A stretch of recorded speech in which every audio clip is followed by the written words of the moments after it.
감사합니다. 주님의 부활을 축하합니다. 주님의 부활을 축하합니다. 우리 주님이 내가 부활할 것이다 이렇게 말씀하셨을 때 아무도 믿지 않았습니다. 예수님을 3년간 따라다녔던 베드로, 안드레, 야고보, 요한 이런 제자들, 그리고 주님을 헌신적으로 섬겼던 막달라 마리아를 비롯한 여인들, 그 누구도 믿지 않았다는 겁니다. 그런데 오늘 부활의 사건이 일어난 겁니다. 부활을 믿느냐 안 믿느냐 이런 문제가 더 이상 아니에요. 받아들여야만 하는 사건이 일어난 겁니다. 아침 일찍 막달라 마리아 일행이 예수님의 무덤을 찾아갔어요. 무덤 문이 열려있고 예수님의 시신이 없는 겁니다. 제자들에게 달려가서 알렸더니 베드로와 주님이 사랑하신 제자 이 두 사람이 무덤으로 달려갑니다. 여자들의 말이 사실이었습니다. 무덤 안에 시신을 벗고 주님의 시신을 쌌던 세마포 천만 놓여있는 겁니다. 뭔가 일이 벌어진 거죠. 자, 그들이 엉뚱한 무덤을 찾아갔던 걸까요? 아니면 주님의 시신을 누군가 훔쳐가서 다른 데로 옮겼던 것일까요? 아무도 주님을 만나지 못했다면 그 말이 맞을 거예요. 그런데 부활하신 주님을 만난 사람이 한두 사람이 아니었다는 겁니다. 막달라 마리아가 주님을 만납니다. 베드로가 주님을 만납니다. 다른 나머지 제자들도 주님을 만납니다. 그 자리에 없었던 도마도 며칠 있다 주님을 만납니다. 그 뒤로 500여 명의 사람들이 주님을 만납니다. 형제 야고보도 주님을 만납니다. 그 밖에 모든 사도들이 다 주님을 만납니다. 나중에는 사도 바울도 다메섹에 가는 길에 우리 주님을, 부활하신 주님을 만납니다. 사도 바울은 고린도 전서를 쓸 당시 부활하신 주님을 직접 봤다고 하는 사람들이 그 당시에도 많이 살아있었다 이렇게 기록하고 있습니다. 부활은 실제로 일어난 사건입니다. 심장이 멈췄다가 다시 뛰는 사람이 있어요. 의사가 이분은 사망했습니다 진단을 내렸어요. 그런데 살아납니다. 네. 이런 경우들이 있습니다. 심장이 멈췄다가 뛰기도 하고 죽었다가 살아나는 경우도 있습니다만, 그러나 우리 주님은 그런 일을 뛰어넘는 그런 부활을 하신 거예요. 우리 주님의 부활은 그런 소생의 차원을 뛰어넘는 것이다. 한마디로 말해 우리 주님의 부활은 뭐냐? 하나님이 예수님의 손을 들어주신 것이다. 이렇게 말할 수 있겠습니다. 재판에서 판사가 어떤 판결을 내리느냐에 따라서 많은 게 왔다 갔다 하죠. 특히 우리나라 헌법재판소에서의 판결은 정말 큰 게 왔다 갔다 합니다. 우리나라의 수도가 옮겨질 수도 있어요. 대통령이 탄핵될 수도 있습니다. 사람들이 주님을 십자가에 죽인 이유가 무엇입니까? 주님을 거부한 거죠. 주님이 왕이 아니라는 거예요. 주님이 구원자가 아니라는 거예요. 주님이 죄를 사하는 것 인정할 수 없다는 거예요.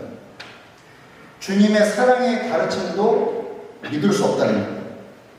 주님은 쓸모없는 돌이다 이렇게 치부하면서 내다버린 겁니다. 그런데 하나님께서 주님을 부활하게 하셨습니다. 우리 주님의 손을 들어준 거예요. 주님이 옳다는 겁니다. 주님이 왕이 맞다. 주님이 구원자가 맞다. 예수님이 죄를 사해주는 게 맞다. 우리 주님이 제시하셨던 폭력이 아닌 사랑의 방법이 옳다. 이렇게 하나님이 인정을 해 주신 겁니다. 사람들이 내다버린 돌과 같은 주님을 하나님이 다시 집어 오셔가지고 하나님이 만드시려는 우주적인 거대한 천국의 성전의 머릿돌, 가장 중요한 머릿돌이 되게 하신 것이 부활의 사건인 겁니다. 자, 여러분 살아가면서 세상의 방법이 맞을까? 예수님의 방법이 맞을까? 고민하는 경우가 많이 있으시죠? 날마다 그런 고민 가운데 있을 겁니다. 이걸 미워해야 되나? 예수님 말씀대로 사랑하고 용서해야 되나? 내 거를 챙겨야 되나? 좀 손해보더라도 베풀어야 한다. 목에 힘을 좀 주고 내 자존심을 지킬 것인지, 목에 힘을 빼고 겸손히 섬길 것인지, 세상의 쾌락을 따라갈 것인지, 아니면 좀 절제하고 하나님을 섬길 것인지, 우리 날마다 이런 문제들 앞에 고민하게 돼 있어요. 어떤 결정을 내려야 할까요? 우리는 예수님의 가르침을 따라서 결정을 내려야 되는 거예요. 하나님이 부활을 통해 예수님이 옳다고 인정을 해주셨잖아요. 손해보는 것 같아도 손해보는 게 아닌 거예요. 당장은 손해 같아도 나중에 손해가 아니라는 것을 알게 될 거라는 거예요. 부활이 그것을 말해 줍니다. 여러분, 죄사함 받으셨습니까? 어떻게 알 수 있습니까? 내가 죄사함 받았나? 가끔 헷갈리죠? 나 같은 경우 무슨 죄 용서 받은 의인이냐? 의심이 드실 때도 있을 거예요. 유대 지도자들이 그걸 강력하게 주장했습니다. 너희들이 죄 용서 받고 싶냐? 양을 가져다가 피를 뿌려야 된다. 소를 잡아서 그 피를 뿌려야 된다. 그거 아니면 안 된다. 유대 지도자들은 그걸 주장했어요. 그런데 예수님은 그게 아니고 십자가에서 죽은 나를 믿으라는 거예요. 나를 통하면 죄 용서받고 의로워지고 하나님의 자녀가 된다는 거예요. 누구 말이 맞습니까? 하나님께서 누구 편을 들어주셨어요? 예수님 편을 들어주십니다. 유대 지도자들의 말이 틀린 것이고 예수님의 말씀이 옳은 것입니다. 예수님 믿는 사람은 죄 용서 받는다는 겁니다. 자, 그런데 그걸 어떻게 확인하느냐는 거예요. 내가 죄 용서 받았다는 걸 어떻게 확인할 수 있느냐? 여러분, 어떻게 확인합니까? 어떻게 확인할 수 있을까요? 여기 현수막을 인터넷으로 주문을 했어요. 인터넷으로. 실체가 없어요. 글자만 몇 개 썼어요. 이렇게 써서 보내주시오. 글자만 왔다 갔다 했어요. 잡히는 게 없어요. 어떻게 확인을 해요? 딱 도착을 하는 거예요. 7분. 딱 도착을 했어요. 아, 제대로 주문이 이루어졌구나. 확인이 되는 거예요. 예수님이 우리의 죄의 문제를 해결하기 위해서 우리의 죄를 끌어안고 죽음으로 내려가셨습니다. 예수님이 안 올라오셨으면 내 죄 문제를 해결했는지 안 했는지 어떻게 할까요? 확인할 필요 없잖아요. 우리 주님이 죽음으로 내려가셨던 주님이 죽음으로부터 일어나신 겁니다. 할렐루야. 죽음을 이기시고 일어나신 거예요. 주님의 부활이 바로 우리의 죄의 문제 해결됐다고 하는 증거 중에 증거인 것입니다. 믿습니까? 자, 로마서 4장 25절 같이 읽습니다. 시작. 예수는 우리가 범죄한 것 때문에 내주이 되고 또한 우리를 의롭다 하시기 위하여 살아나셨느니라. 주님이 부활하심으로써 우리가 정말로 의롭다고 인정받은 것, 그것이 확인된 거라고 확신하고 살아가시기 바랍니다. 인생은 문제의 연속입니다. 올해 우리 교회 일어나자고 선언하고 에게 일어나라, 일어납시다 으쌰으쌰 하고 있는데 갑자기 제가 코로나 확진이 된 거예요. 이게 인생입니다. 이게 인생이에요. 문제 다음에 위기, 위기 다음에 문제, 문제 다음에 고난, 고난 다음에 역경, 역경 다음에 문제. 이게 우리 인생인 거예요. 그러나 여러분, 주님의 부활은 우리를 향해서 뭐라고 말씀하느냐? 괜찮아. 괜찮아 라고 메시지를 던지는 거예요. 십자가에 달려 죽었어도 주님은 괜찮으셨습니다. 부활하셨습니까? 여러분, 어떤 것이 와도 괜찮습니다. 하나님하고 끊어지지만 않는다면 괜찮은 겁니다. 부활이 있으니 염려하지 마시기 바랍니다. 이 자리에 이민태 권사님 유가족들이 여기 뒤에 오셨어요. 이민태 권사님 떠나시기 3일 전에 뵐 수 있었는데 정말 그런 기회가 있어서 너무 감사했습니다. 이민태 권사님 남편 이종화 권사님 돌아가셨죠. 연명치료를 거부하셨어요.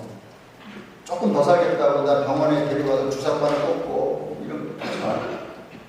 나는 부활을 믿는다. 천국을 믿는다. 이 땅의 삶을 다 살았으니 나는 담대하게 걸어가겠다. 그래서 병원에 왔다 갔다 안 하시고 그냥 차분하게 죽음을 향해서 걸어가셨어요. 담대하게 걸어가셨어요. 이민태 권사님은 똑같아요. 내 남편 가는 거와 똑같이 합니다. 연명치료를 조금 더 하지 않으시고 곡기를 딱 끊으시고 그냥 부활을 믿으니까 그냥 죽음을 향해 씩씩하게 또박또박 하고 있어요.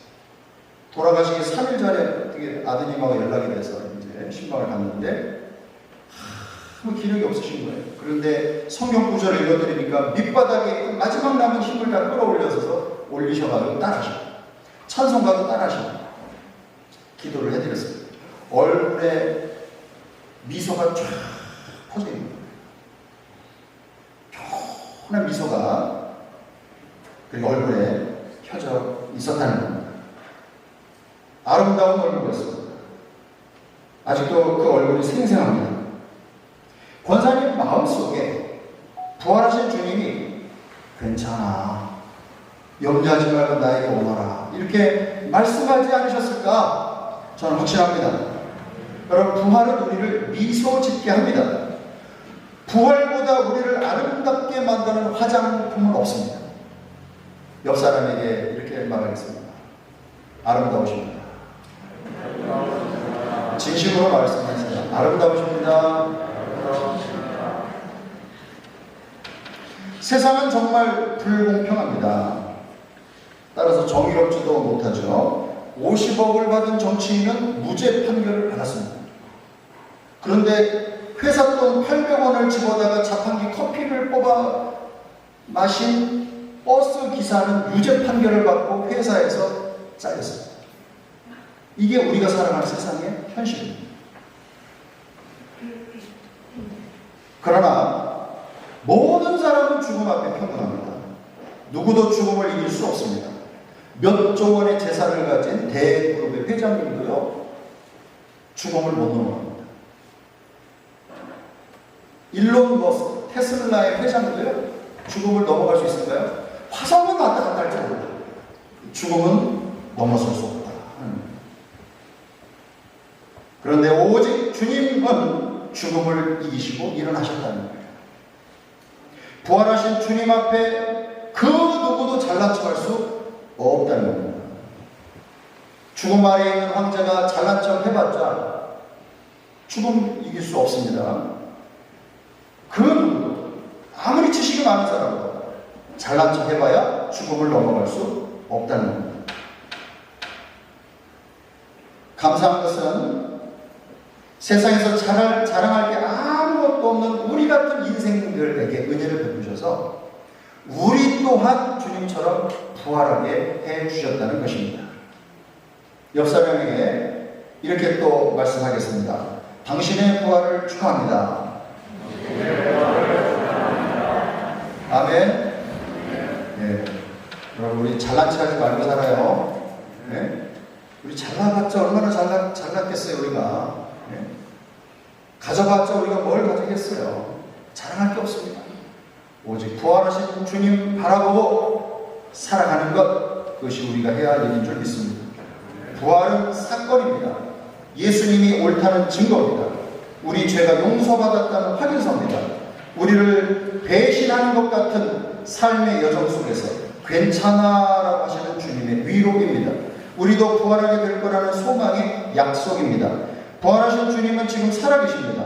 지금 우리의 예배를 받고 계십니다. 살아계십니다. 우리의 찬양을 받고 계십니다. 우리의 기도를 들으십니다. 부활하신 주님이 지금 우리의 손을 잡아주고 계십니다. 우리는 부활하신 주님과 영원히 살아가게 될 것입니다. 기도하겠습니다. 주님,